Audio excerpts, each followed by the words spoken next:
अलग अलग, किसी भी कीमत पर क्या हासिल करोगे ही कर सकता है। पट्टी बढ़ाना, क्या इन वाक्यांशों की इंग्लिश बनाने में आपको भी कंफ्यूजन होता है? तो ये क्लास आपके लिए ही है। Welcome back to my channel. Hi guys, कैसे हो आप? उम्मीद करता हूँ आप बहुत अच्छे होंगे। आज की क्लास हमारी इन वाले वाक्यांशों के सेंटेंस की होगी। ये क्लास बहुत ही सिंपल और खास होने वाली है। बस आप इस वीडियो में आखिरी तक बने रहना। तो बिना समय गवाएं वीडियो शुरू करते हैं। तो देखते हैं पहले वाक्यांश। मैं किसी भी कीमत पर इंदौर जाऊंगा।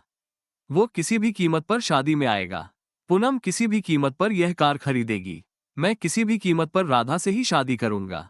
इन सब वाक्य में किसी भी कीमत पर वाक्यांश आया है। इसके लिए इंग्लिश में एट एनी रेट फ्रेज का यूज होता है। जैसे मैं किसी भी कीमत पर इंदौर जाऊंगा, तो इसकी इंग्लिश होगी I will go to Indore at any cost. वो किसी भी कीमत पर शादी में आएगा, तो इसको इंग्लिश में बनाएंगे he will come to the wedding at any cost. Poonam किसी भी कीमत पर यह कार खरीदेगी, तो इसको इंग्लिश में बनाएंगे Poonam will by this house at any cost. मैं किसी भी कीमत पर राधा से ही शादी करूंगा, तो इसकी इंग्लिश होगी I will marry Radha eight any cost. इस तरह हम और भी ऐसे वाक्यों को इंग्लिश में बना सकते हैं। तो देखते हैं नेक्स्ट। तुम शादी में जाकर क्या हासिल करोगे? मुझे पिटकर तुम्हें कुछ हासिल नहीं होगा। यहाँ आकर क्या हासिल किया तुमने? वहां जाने से कुछ हासिल नहीं होगा। इन सब वाक्य में हासिल करना शब्द आए हैं। इसके लिए इंग्लिश में अचीव वर्ब का यूज होता है। जैसे तुम शादी में जाकर क्या हासिल करोगे?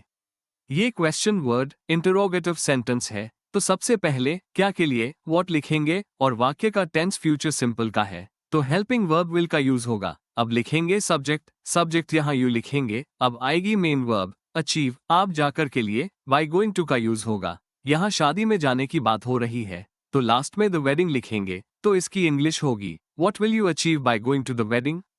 यहाँ पर एक बात ध्यान दोगे, ऐसे वाक्यों में जैसे जाकर तो बाय गोइंग, पिटकर तो बाय बीटिंग, आकर तो बाय कमिंग ऐसा यूज होता है।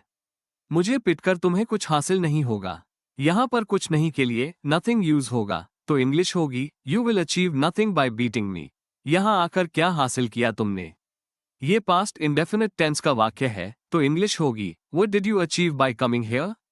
वहां जाने से कुछ हासिल नहीं होगा, तो इसकी इंग्लिश होगी nothing will be achieved by going there. तो इस तरह हम और भी ऐसे वाक्यों को इंग्लिश में बना सकते हैं। तो देखते हैं नेक्स्ट। सोनार का काम सोनार ही जानता है। लोहार का काम लोहार ही कर सकता है। मोची का काम मोची ही अच्छे से जानता है। कुम्हार का काम कुम्हार ही अच्छे से कर सकता है। इन सब वाक्य में ही जानता है यही अच्छे से कर सकता है वाक्यांश आए हैं, तो इनको वाक्य में ही समझेंगे। जैसे सोनार का काम सोनार ही जानता है। सबसे पहले समझने के लिए इस वाक्य को दो भागों में करते हैं। एक भाग सोनार का काम और दूसरा भाग सोनार ही जानता है। यहाँ पर एक बात ध्यान दोगे, जिस भाग में कर्ता होता है उसी भाग से इंग्लिश सेंटेंसेस की शुरुआत होती है। यहाँ पर सोनार ही जानता है, इस भाग में वाक्य का कर्ता है सोनार और यह प्रेजेंट इंडेफिनिट टेंस का वाक्य है। तो यहाँ सबसे पहले ही की इंग्लिश ओनली लिखेंगे। सोनार को गोल्डस्मिथ कहते हैं, तो गोल्डस्मिथ लिखेंगे। अब लिखेंगे वर्ब नोज। अब सोनार का काम के लिए the work of a goldsmith लिखेंगे, तो इसकी इंग्लिश होगी only a goldsmith knows the work of a goldsmith. लोहार का काम लोहार ही कर सकता है।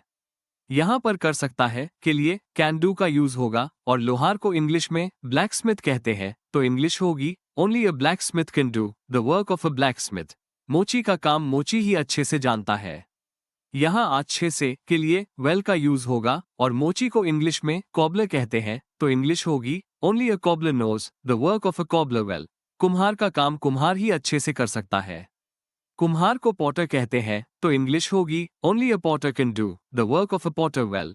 इस तरह हम और भी ऐसे वाक्यों को आसानी से इंग्लिश में बना सकते हैं। तो देखते हैं नेक्स्ट। राम के पास दो अलग अलग कार है। वो दोनों भाई अलग अलग रहते हैं। वो तीनों अलग अलग जगह से आए थे। वो दो अलग अलग जगह पर गई थी। इन सब वाक्य में अलग अलग वाक्यांश आया है। इसके लिए इंग्लिश में अलग अलग कंडीशन के लिए अलग अलग वर्ड्स यूज होते हैं। जैसे राम के पास दो अलग अलग कार है।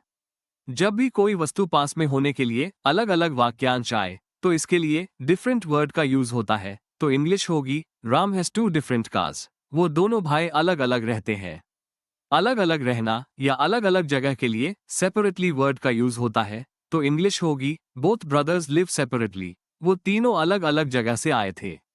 तो इसकी इंग्लिश होगी all three of them came from different places. वो दो अलग अलग जगह पर गई थी।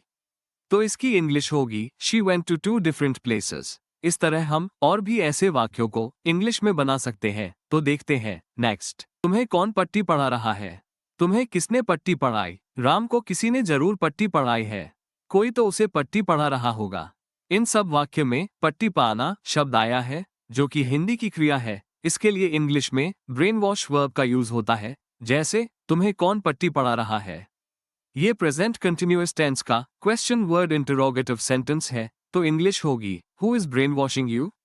तुम्हें किसने पट्टी पढ़ाई? ये पास्ट इंडेफिनिट टेंस का क्वेश्चन वर्ड इंटरोगेटिव सेंटेंस है। तो इंग्लिश होगी who brain washed you? Ram को किसी ने जरूर पट्टी पढ़ाई है। ये प्रेजेंट परफेक्ट टेंस का है और जरूर के लिए डेफिनेटली वर्ड का यूज होगा। तो इंग्लिश होगी someone has definitely brain washed Ram. कोई तो उसे पट्टी पढ़ा रहा होगा। ये भूतकाल की संभावना का सेंटेंस है, तो इसको मॉडल वर्ब मस्ट से बनाएंगे। तो इंग्लिश होगी someone must be brain washing him.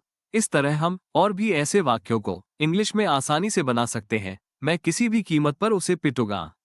इसकी इंग्लिश कमेंट बॉक्स में बनाकर बताओ। अब ये क्लास यही समाप्त होती है। यदि इस क्लास में आपको कोई कंफ्यूजन हो या मन में कोई डाउट हो, तो कमेंट बॉक्स में कमेंट करें।